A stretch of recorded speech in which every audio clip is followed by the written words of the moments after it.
Legal advocate ચેનલમાં આપનું સ્વાગત છે।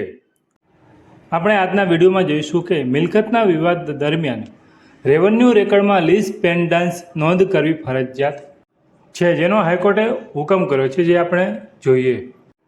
આ હુકમ આદિત્ય દીપક શાહ વિરુદ્ધ ગુજરાત સરકાર અને અન્યના કેસમાં આપવામાં આવેલો છે, જેને આપણે જોઈએ।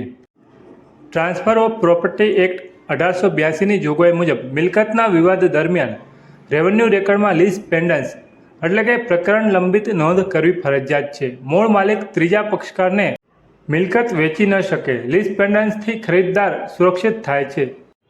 હાઈકોર્ટની બેન્ચે સ્પષ્ટ કર્યું કે જ્યાં સુધી કોર્ટમાં મિલકતને લગતો કોઈ દાવો લંબિત છે, ત્યાં સુધી રેવન્યુ રેકર્ડમાં આ નોંધ ફરજિયાત રીતે દાખલ કરવી જોઈએ। આ નોંધથી મિલકતના સંભવિત ખરીદદારને ચેતવણી મળે છે કે તે મિલકતનો વિવાદ ચાલી રહ્યો છે અને વેચાણ કાયદાની દ્રષ્ટિએ અમાન્ય ઠરી શકે છે।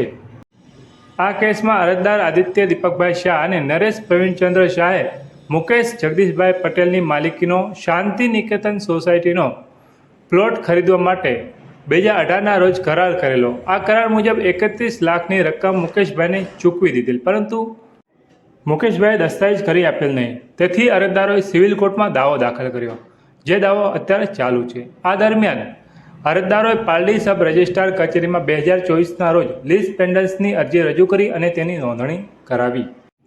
અરજદારોએ આ નોંધ મહેસૂલી રેકોર્ડમાં દાખલ કરવા સિટી મામલતદાર સાબરમતીને અરજી કરી। જોકે મામલતદારે 2024ના આદેશ વડે આ નોંધ કરવાનો ઇનકાર કરી દીધો। હાઈકોર્ટે એરિસ બ્રિજ વિસ્તારની શાંતિ નિકેતન સોસાયટીની મિલકતના વિવાદમાં સિટી મામલતદાર સાબરમતીએ લીઝ પેન્ડન્સ નોંધવાનો કરેલો ઇનકાર રદ કરી દીધો હતો।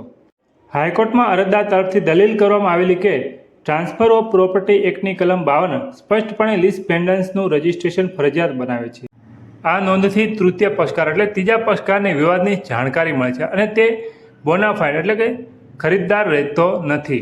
આવી નોંધના અભાવે મૂળ માલિક છેતરપિંડી કરી શકે છે, જેને રોકવા માટે આ જોગવાઈ અમલમાં છે। સિવિલ કોર્ટમાં દાવો લંબિત હોવાથી રેવન્યુ રેકર્ડમાં આ નોંધ થવી જોઈએ। હાઈકોર્ટે સ્પષ્ટ કર્યું કે જો કોઈ મિલકત અંગેનો દાવો કોર્ટમાં વિચારાધીન હોય તો ટ્રાન્સફર ઓફ પ્રોપર્ટી એક્ટ હેઠળ લીઝ પેન્ડન્સની રેકર્ડમાં નોંધ કરવી એ માત્ર વૈકલ્પિક નહીં, પરંતુ ફરજિયાત છે।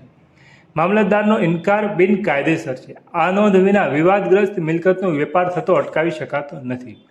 આ એક કાયદેસરની સુરક્ષા વ્યવસ્થા છે, જેનો ઉપયોગ દરેક પક્ષકાર કરી શકે છે।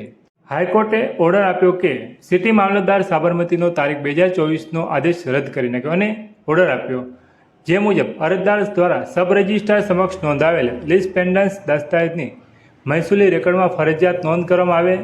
બીજું કે આ કાર્યવાહી કાયદેસરના નિયમો મુજબ વિના વિલંબે કરવામાં આવે અને આ ચુકાદો ટ્રાન્સફર ઓફ પ્રોપર્ટી એક્ટની કલમ 52ની ભાવના અને મૂળ માન્યતા અનુસાર છે।